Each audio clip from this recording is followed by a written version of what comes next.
ostentatious, almost vulgar. Apparently in Italian it's called saponetta, like a little bar of soap. It's got such an aggressive look to it. It just looked somehow the future of motoring. The only stand apart really is the bonnet. It's like driving a little tank. This is the one for me.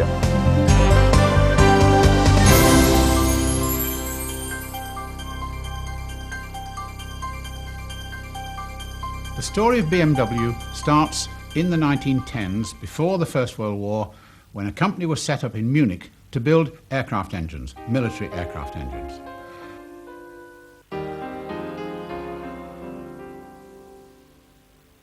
In the late 1920s, Germany, of course, was still banned from indulging in this sort of activity. BMW looked round and bought into a car company in Eisenach, in another part of Germany, which was already building cars called Dixies. Dixies were small, cheap and cheerful little cars, which were actually lightly modified Austin 7s from Britain. BMW had great ambitions.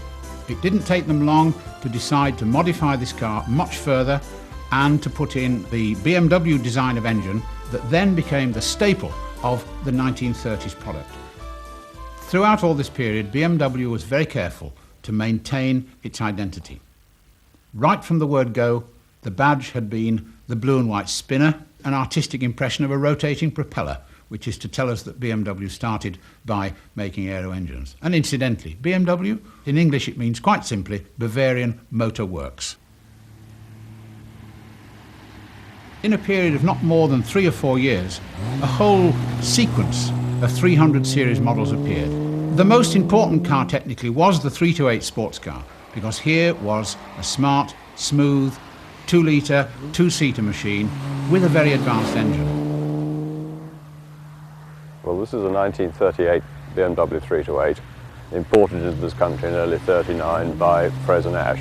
It is a pure BMW. The only Fraser Nash input was, in fact, to put their own badges on it and then sell the car in this country under their name, because Fraser Nash were a very noted manufacturer of bespoke sports cars from the late 20s through into the 30s, until all of a sudden in 1935 this strange little manufacturer from Bavaria came along called BMW and suddenly started beating them at their own game. They rapidly concluded that they could never compete with it, and the sensible thing to do was to take the agency. Traditional Fraser Nash owners switched across to the BMW product because it was such a huge leap forward in all engineering terms of motor car. And the pièce de resistance, certainly as far as the 328 was concerned, was a really brilliant piece of engine work that produced a hemispherical head engine that develops a lot of power, very deep breathing engine, really an awfully long way ahead of its day. I think one of the main attractions of the 328 was that it looked very different from the average mid-1930s sports car. 1930s MG, for instance. Very square rig, upright front radiator grille, separate headlamps. Suddenly, here comes the 328, flowing front wings, smooth and rounded front end. It just looked somehow the future of motoring.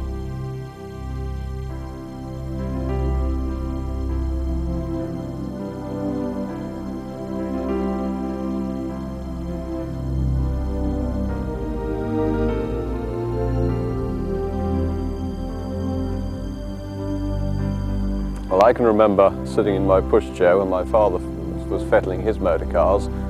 He was a Riley man, and we had lots of space around us at home, and Father had the good sense to give me the remains of a motor car when I was 9, which got me out of his workshop, so that I went away and learned about nuts and bolts somewhere else and didn't confuse his cars. And I bought my first 328 in 1968.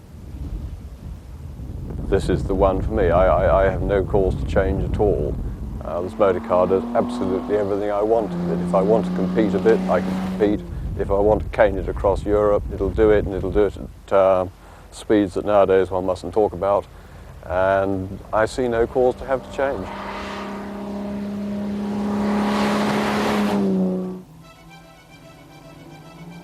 By the late 1930s, the whole idea of motorsport supremacy in Germany was all important. They entered specially streamlined 328s for an event in Italy called the Mille Miglia in 1940, which was a year after World War II started. One of those cars, driven by Huschke von Hanstein, won the event very convincingly indeed. When World War II broke out, BMW, with 3 major factories, was making cars in one of them, motorcycles in one of them, and aero engines in the biggest factory of all, in Munich. Naturally, those factories then received the attention of the RAF and the United States Air Force. An even bigger problem was that the factory which had built cars in the 30s, Eisenach, found itself behind the Iron Curtain. And suddenly BMW not only had ruined factories, but no car-making expertise on the West German side of the border either. And in fact, they couldn't start making motor cars again for 6 or 7 years after the war. There were so many huge shortages in Germany that they couldn't announce a new motor car until 1951, when the original post-war 500 series car was shown. Behind the launch of that car was a new family of V8 engines. BMW obviously had ambitions to move up market. All over the world you will meet the white and blue BMW crest. For BMW means elegant styling, silent running, proverbial dependability.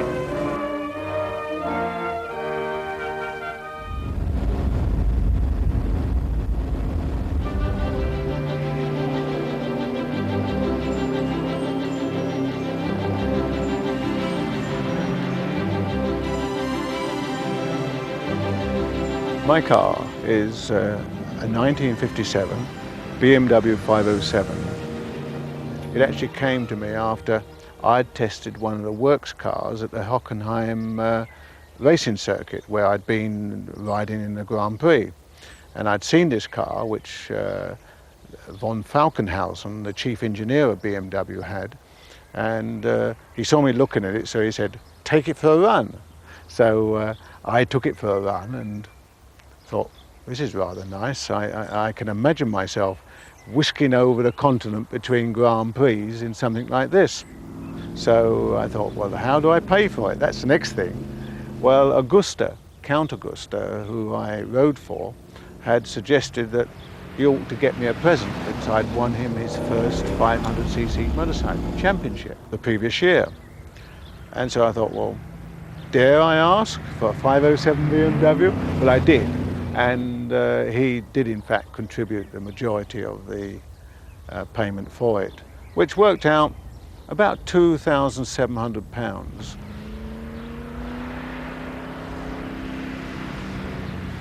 When I actually got my car, I was frankly disappointed because it didn't match up to the one I tested. But I went back to the experimental department and twisted their arm, and I became a sort of the experimental driver, i.e. they tested a few things on my car and they uprated the engine. In those days, of course, there wasn't that much traffic on the road. You used to be able to go along and 120s, 130 even. Wasn't dangerous, you didn't come across too many traffic jams, and I used to, I think, average 70 mile an hour door to door from Milan to Bromley with no trouble at all and no hassle, and I think about 22 miles to the gallon. So no, it served me very well.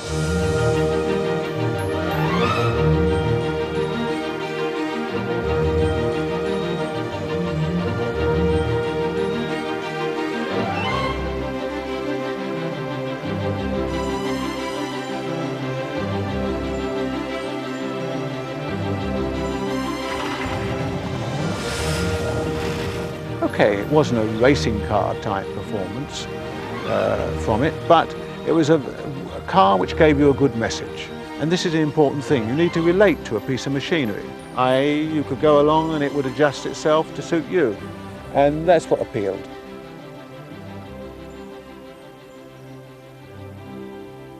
It was a very attractive looking car, but it wasn't fleet enough. It wasn't nimble enough to catch the attention of sports car buyers. So it only sold in hundreds rather than in thousands.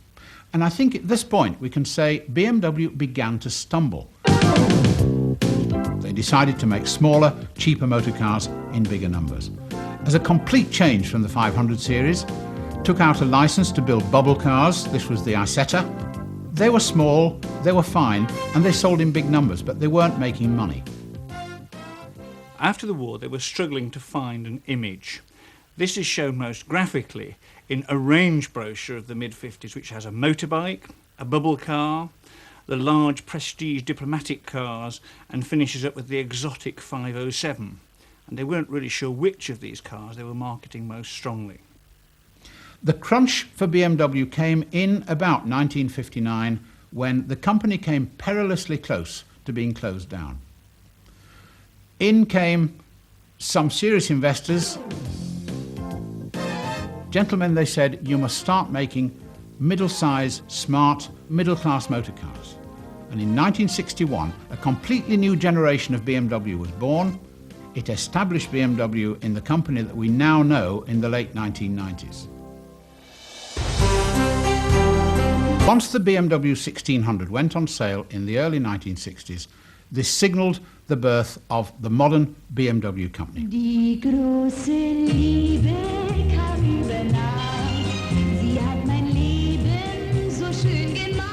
The motor car was very carefully thought out. A technically modern car for the middle classes, distinctive style, a very modern engine, and a very modern chassis and suspension underneath. Everything that BMW tried to prove with that car has been carried on with other models ever since. The German economic miracle was well and truly in place. BMW were exporting tens of thousands of cars all over the world, into Britain and into North America in particular. The story might have gone sour when the Americans began to introduce lots and lots of restrictions on exhaust emissions. BMW were up to that. They installed a large engine, the 2000 engine, in the small body, called it the 2002.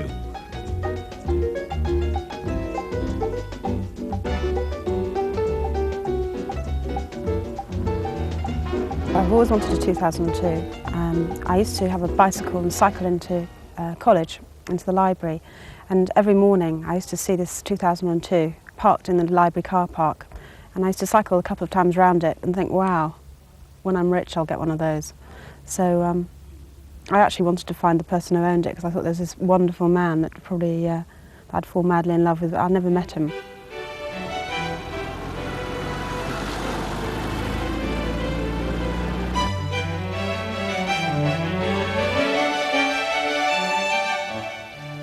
I'd had a series of company cars and used other people's cars and different things, and I've never really bought a car of my own. So I thought, yeah, hit the big 3-0. Got to be my own woman. Got to get a car that I love. I bought it because of the shape of it. Apparently in Italian it's called saponetta, like a little bar of soap. And if you think about a child when they draw a car, and it's very sort of like that. It's a very simple shape.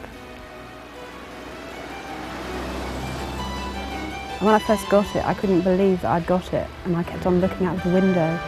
And in fact, I woke up in the middle of the night several times and looked out, just to sort of look at it, at the shape of it, and thought, wow, it's all mine, brilliant. In the 60s and 70s, BMW were much clearer about their image. Like the other German car, Mercedes-Benz, they were very keen on presenting technical excellence, solidity and safety. But unlike Mercedes-Benz, they wanted to present glamour, they wanted to present speed and style. You're much more likely in their brochures to see cars in exotic locations, cars photographed for their own sake, whereas in a Mercedes brochure you'll always see them photographed to show the car technically.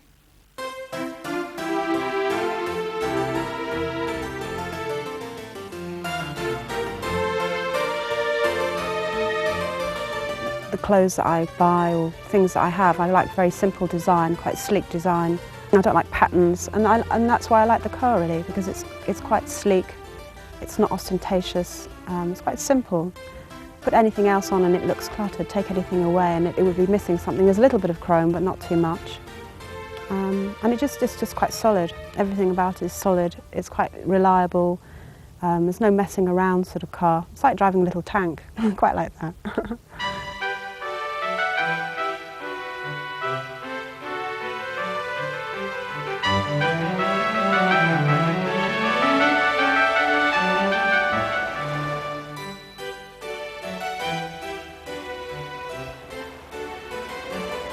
So I like the design of it from the outside when I first set about buying it, but then now I'm sort of inside it and using it. There are lots of things inside that I really like as well. I like the horns. There are 4 horns and they're all on the little arches around the steering wheel, which is brilliant. And I like the little quarter lights in the windows because you can open those and it's just like having air conditioning. The sound of the indicators is wonderful. It's very soothing, it's very gentle, it's very sort of low, and it's also got a hazard warning light as well, which is, you think, oh, it's going to stop, but it just sort of ticks through to the next one. I also like on the petrol cap, there's a little tiny little cover over where, and it's on a spring-loaded cover where you put the key in, and it's just really dinky, and every time I fill up with petrol I really like just moving it. One particular day, this very beautiful black man in a double-breasted suit, as I was waiting at the traffic lights, walked in front of me, stroked the bonnet and mouthed, "Very nice car, lady." So I'd fluttered my eyelids and waved and drove on, which I thought was quite nice. I was supposed to go from 0 to 60 in about 10 or 11 seconds. I don't think I've ever tried doing that, but I wouldn't let anyone try to do it anyway, but you know, there is quite a lot of power in the engine. The 2002 people that I've spoken to on the phone kind of describe themselves as quite laid back, baggy jumpers, beards, you know, kind of take life as it comes sort of people. Enjoy life. They enjoy their cars, they're proud of their cars, but it's not, you know, it's not this sort of status thing. And a lot of the BM drivers, you know, they're kind of into all this badge society, whatever, and I think you can buy an M3 sticker as well, you know, pretend that you've got a car that's hand-built. It's all a bit sad, and they're all kind of company boys. So I'd like to go to a car rally and to see that in action. So all the 2002 sort of in the corner, everyone enjoying themselves, and the rest of the BM Owners Club, you know, kind of out there showing off.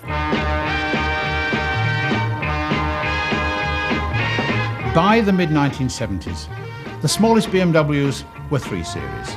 The middle-sized BMWs were 5 Series, the large BMWs the 7 Series, and there was usually a coupe line as well.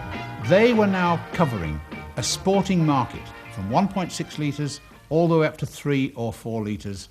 And they said if we grab him when he's 30, we'll keep him till he's 65.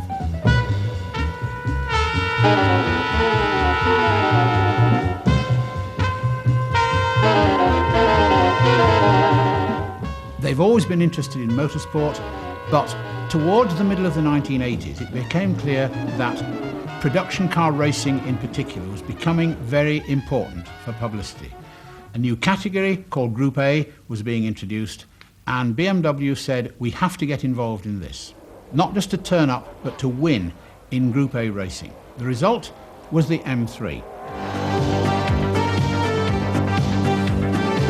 The M3 arrived in 1986, immediately became a successful production saloon car.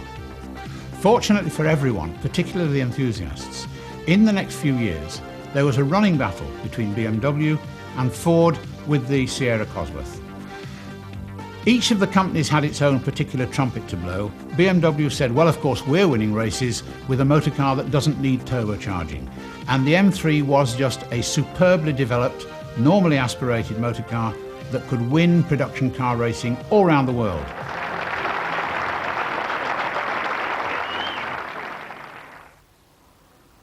This is a BMW M3. It's a 16 valve, 2.3 litre twin cam.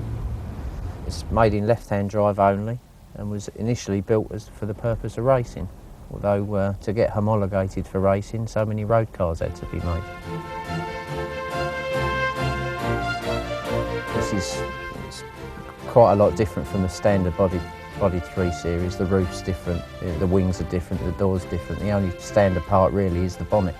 This is the first of the M3s. There's other editions of it. it's got such an aggressive look to it. It's boxed arches, and the engine it's just got a phenomenal engine in it. Such a small engine for the power it puts out. In the late 80s, the yuppies were clearly a target market for the BMW M3. The brochures to feed this market were gigantic, ostentatious, almost vulgar. They were full of glamorous pictures, rich colours, and text that reflected the racing pedigree. The whole purpose of these brochures was to impress and to seduce the reader into buying an M3 BMW rather than another equally ostentatious car. I'd seen the car advertised in a magazine, decided that now was the time to have one, the prices were coming right, packed the wife and kids in the car and shot off down to Weymouth. Looked at the car now and decided straight away that I was going to have it. Went out for a test drive, and the guy Mike, who's had come out of the army, was basically trying to find out what I knew about BMs. Unbeknown to me, while I was out, the wife was being grilled on how well I looked after my cars, and then they decided that I was to be the suitable owner and that they would bring it up and deliver it to me. I think I was absolutely gutted that they were having to let it go, and then he's asked for me to sell it back to him if I ever decide to sell it, which at the moment is very unlikely.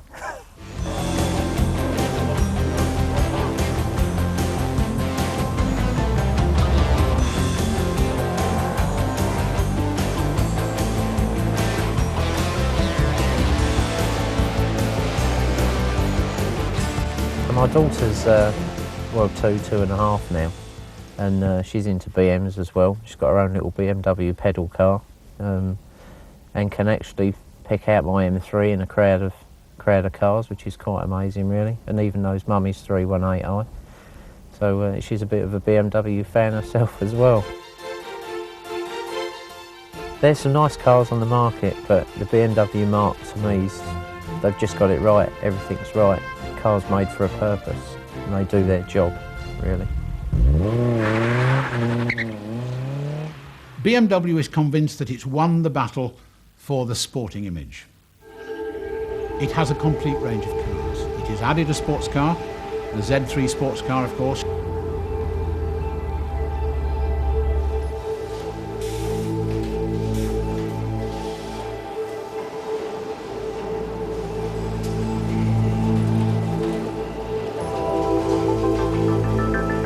They have a totally consistent, Teutonic, reliable image.